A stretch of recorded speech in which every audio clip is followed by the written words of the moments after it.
Thank you so much for coming out tonight. It's incredible that we started in my grandparents' 1994 Shark Blue Fleetwood Cadillac. You had to drive it like this. There you go. That's the best. We were destined to be single until we sold it, and we finally sold it.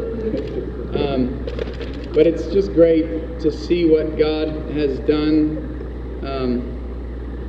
and it's great to be here tonight and have you guys come, and we appreciate so much you spending your money to come and support what us and JJ and Jonny are doing, and supporting what Lighthouse Events is doing, and obviously being from the north, and we know that it's an interesting place for ministry.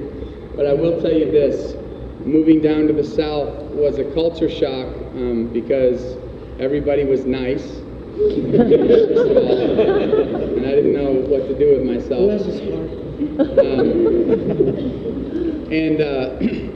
But it was interesting because church is a cultural thing in the South.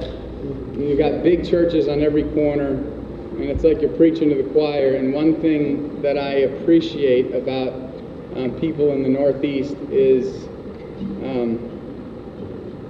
even though we may be a little rough around the edges, what you see is what you get, and you're real and legit people. And you're people who want to be walking with God or have that desire, and it's not just a cultural thing. And I think what the Northeast has is something that's special. And although it does take a little bit longer to build relationships and to see God moving, I'm just encouraging you to continue to just keep loving on people and keep doing what you're doing and finding ways to serve and do all that kind of stuff. But one of the cool things about this tour was we wanted to bring these guys back up just to kind of end like that, and just to give kind of God the glory, I had a good friend once that told us that a musician said, he takes all the praises that people give him for being a gifted musician, and he holds them, and at the end of every night, he gets before God and he just gives them back to God, And that always touched our hearts, and our prayers to always keep that attitude. But it's great to be with people, and Jonny and JJ and their crew are they're not only great people and in Christian music, but they're our friends. And the older we get, the more we just want to tour around and hang out with people that we know and we like, and that have the same heart for ministry.